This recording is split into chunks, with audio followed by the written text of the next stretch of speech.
Como les molestó tanto lo de las historias de horror del libre mercado, hoy vamos a contar otra historia de horror del libre mercado.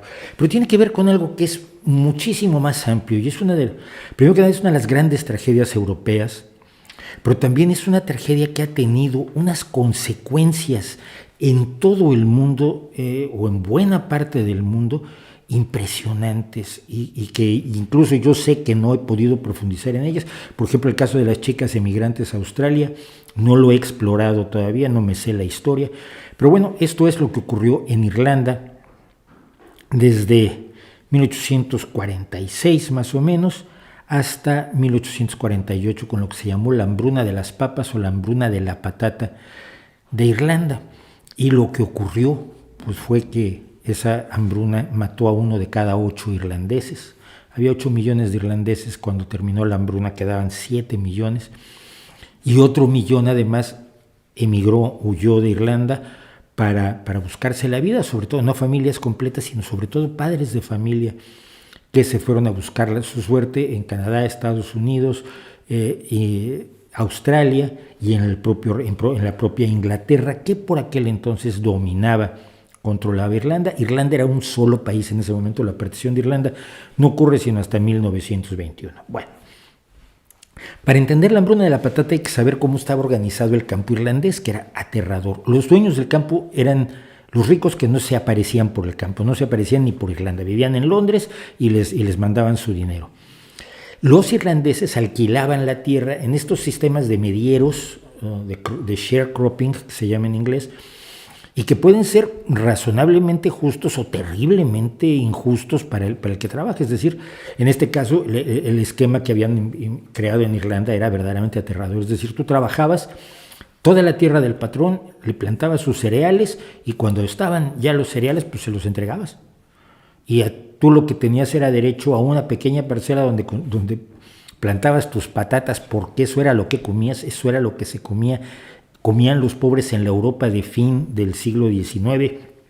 Y vean ustedes, por eso tiene tanta presencia, tanta relevancia social el cuadro Los comedores de patatas de Vincent Van Gogh, del cual yo he hablado en varias ocasiones, y voy a poner el enlace a mi comentario, mi visión de Los comedores de patatas, que me parecen los cuadros más impresionantes que he tenido en la vida, que he tenido la oportunidad de ver en la vida. Ya quisiera tenerlo, y no lo tendría, lo entregaría a un museo, por supuesto. Pero el caso es que los irlandeses comían patatas, los cereales eran para exportación, y ellos alquilaban sus casas con parte de lo que les daba el dueño por cosechar, por plantar, cultivar, cosechar y entregarles los cereales, principalmente, entre otras cosas, maíz.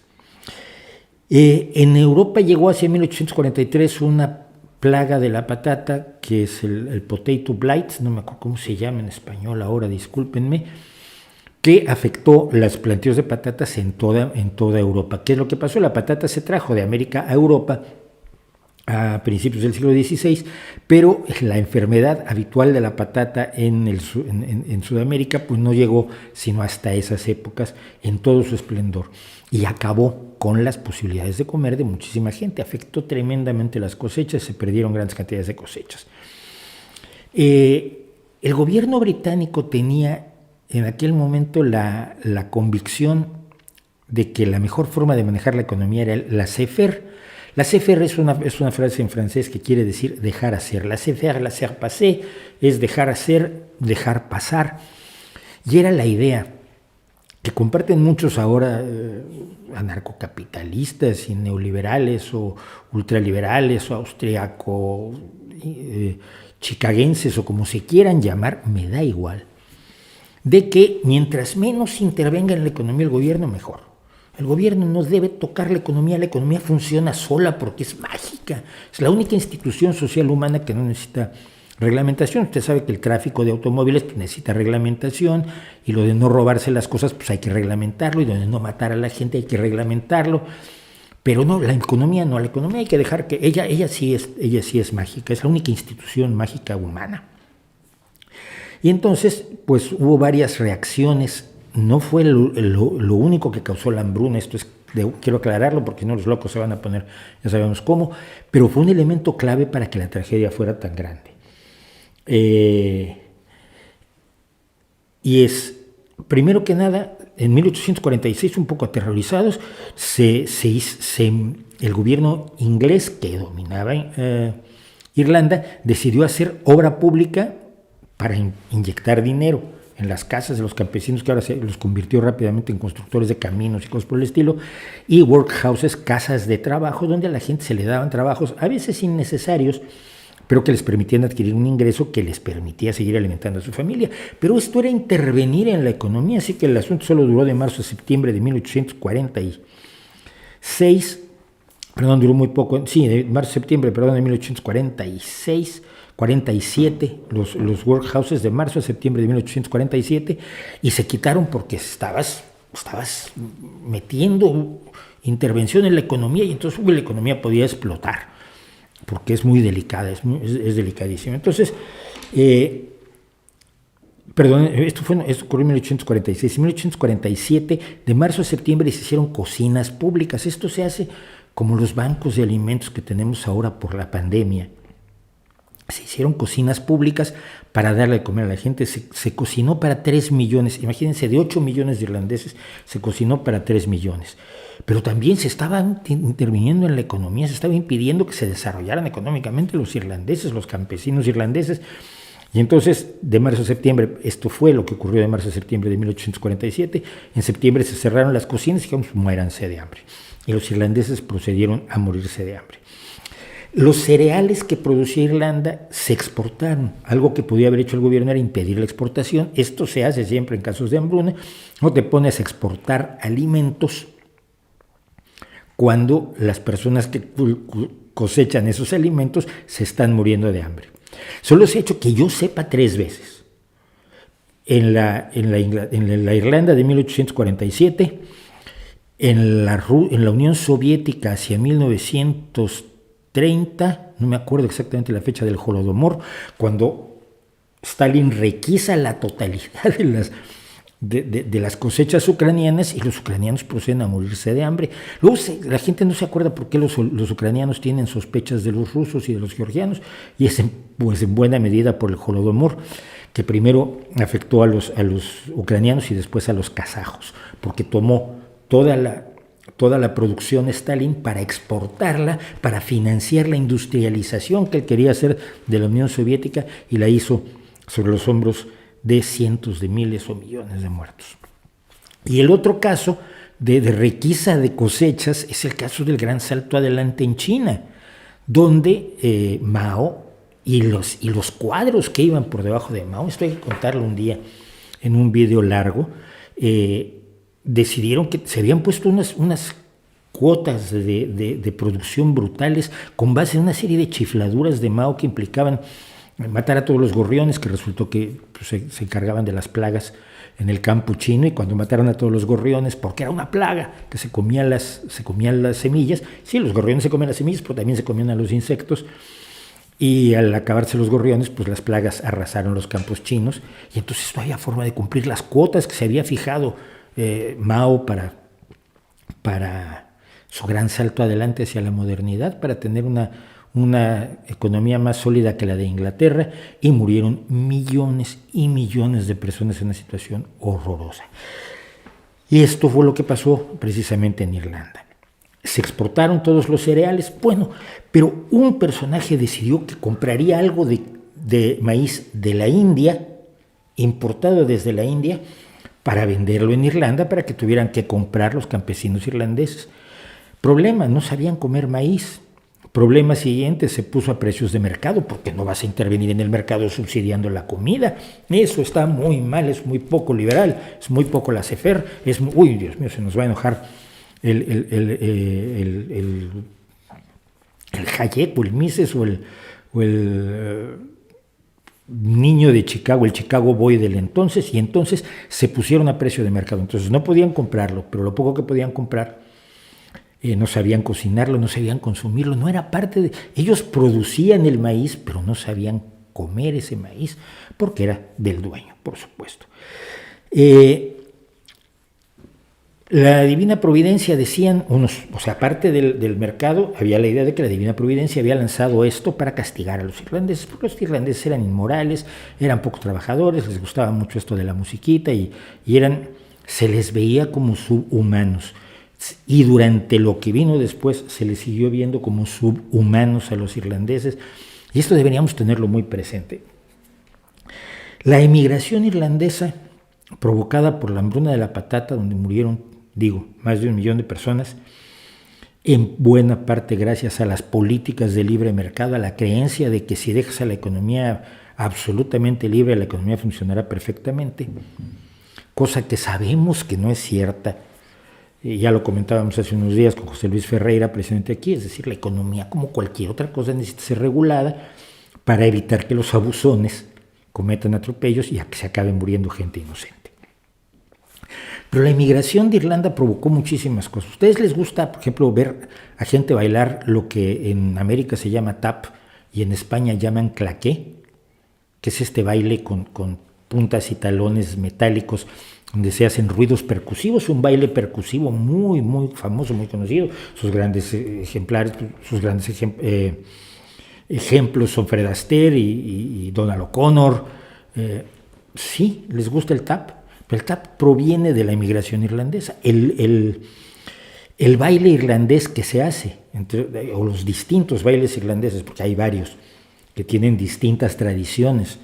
El Sean Nos es el que es más libre, el otro es el que es con los brazos rectos, pero que usan estos taps, fue a Estados Unidos de la mano de los inmigrantes irlandeses.